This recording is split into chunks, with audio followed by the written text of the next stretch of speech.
Turabasuje cyane aho muherere hose mukomeze kugubwa neza cyane. Tugeze mu mwanya mwiza cyane aho tugiye kurebera hamwe ese inzozi urota kenshi zisobanura iki, cyangwa se inzozi buri gihe abantu barota ziba zishatse kugaragaza iki. Tugeze mu mwanya mwiza cyane rero, hano ni kuri Good TV Rwanda, ntujye kure cyane. Kuri wowe maze gukanda kuri subscribe, wakoze ibikorwa byiza cyane, uri umuntu w'umugabo. Wowe wakoze like, ugakora share ndetse n'amakomenti menshi. Tugenda tubona abantu benshi bagenda badukurikirana buri munsi kandi kenshi. Tugiye kureba inzozi urota kenshi zisobanura iki. Tugiye kureba ibisobanuro 10 by'inzozi akenshi abantu bakunze kurota ndetse n'icyo yabishatse gusobanura. Ubundi akenshi iyo umuntu aryama akarota yabishatse kugaragaza iki, cyangwa se yabishatse gusobanura iki. Hano rero ni kuri Good TV Rwanda, muri kumwe n'inshuti yanyu Yohana, murabizi murambifuriza impagarike ndetse n'ubugingo. Tugiye kurebera hamwe ikintu cya mbere inzozi cyangwa se umuntu arota bishobora kugaragaza. Inzozi umuntu arota kenshi zishobora kugaragaza ibitekerezo byawe mu mutima wawe. Niba warose inzozi rero, ahangaha amenya yuko rwose inzozi kenshi abantu bakunze kurota zishobora kugaragaza ibitekerezo byabo bafite mu mitima yabo. Rwose niba bajya kurota inzozi rero ukibaza impamvu bibaho, nuko burya inzozi akenshi zishobora kugaragaza ibitekerezo byawe ufite mu mutima wawe.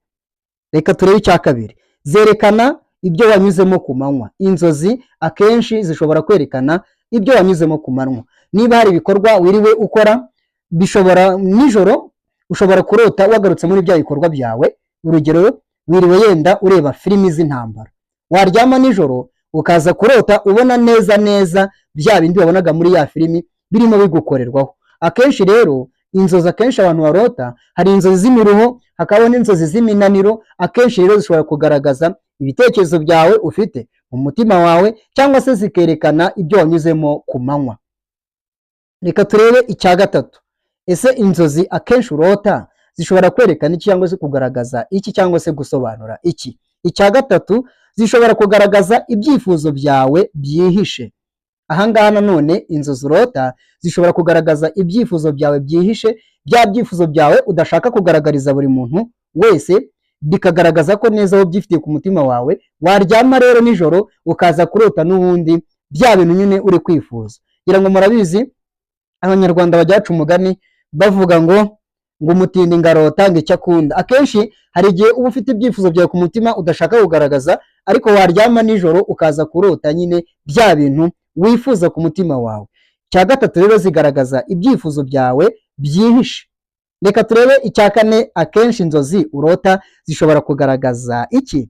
Icya kane, zishobora kugaragaza ubwoba cyangwa se impungenge ufite. Nanone kandi akenshi inzozi abantu barota zishobora kugaragaza impungenge cyangwa se ubwoba bafite. Niba rero bajya kuryama ukarota inzozi, akenshi ukibaza icyo bishatse gusobanura cyangwa se kugaragaza, menya yuko akenshi abantu barota inzozi, ariko kandi zishobora no kugaragaza ubwoba cyangwa se impungenge bafitiye ibintu runaka. Reka turebe icya gatanu rero. Icya gatanu mu bintu 10 cyangwa se inzozi urota kenshi zishatse kugaragaza iki? Icya gatanu, zifasha ubwonko gutunganya amakuru. Nanone kandi zishobora kugaragariza ko zirimo zitunganya cyangwa se zifasha ubwonko mu gutunganya amakuru y'ingenzi. Ahangaha rero ngira ngo murabizi iyo umuntu yaryamye ararota, akenshi ubwonko nabwo nyine hari ubwo bugenda bugarura ya makuru wawe wiri bunyuramo ku manywa nk'uko twabibonye haruguru, bikongera bikagaruka bundi bushya. Aho rero inzozi mu yindi video tuzarebera hamwe itandukaniro ry'inzozi ndetse n'amayerekwa abantu bagenda berekwa, cyangwa se inzozi abenshi berekwa bakavuga ko banyuze mu mahishurirwa cyangwa se mu mabonekerwa kuri bamwe. Reka turebe icya gatandatu. Inzozi zishobora kugaragaza iki nanone ku muntu urota kenshi? Inzozi zishobora kugaragaza iki? Zishobora kugaragaza ibyiringiro byawe. Zishobora kugaragaza ibyiringiro byawe. Nanone akenshi inzozi turota zishobora kugaragaza ibyiringiro byacu dufite ku mitima yacu. Reka turebe icya karindwi. Hari igihe ziba zishingiye ku buzima bw'umubiri cyangwa se umunaniro, inzara n'ikindi. Reka turebe icya munani. Zishobora kugufasha kwimenya neza. Nanone inzozi zishobora kugufasha rwose kwimenya neza. Reka turebe icya 9. Ziba ari ingaruka z'ibyo utekereza cyane. Nanone kandi zishobora kuba ingaruka z'ibyo utekereza cyane. Reka turebe icya 10. Si inzozi zose zigira ubusobanuro bwihariye. Si inzozi zose zigira ubusobanuro bwihariye, ariko nagira nkubwire ko buri inzozi zose umuntu arota ziba zifite ibisobanuro runaka ndetse n'icyo zishatse kugaragaza ndetse n'ubutumwa bukomeye ziba zishatse kugenera uwo muntu wazirose. Aha ngaha twari turimo turebera hamwe kuki inzozi abantu benshi barota, cyangwa se inzozi urota kenshi zishatse gusobanura iki, cyangwa se zishatse kugaragaza iki. Iyi video rero ndakwinginze kugira ngo ubashe kuyisangiza n'abandi babashe kumenya icyo inzozi bakunze kurota kenshi, icyo zishatse kugaragaza cyangwa se icyo zishatse gusobanura muri make.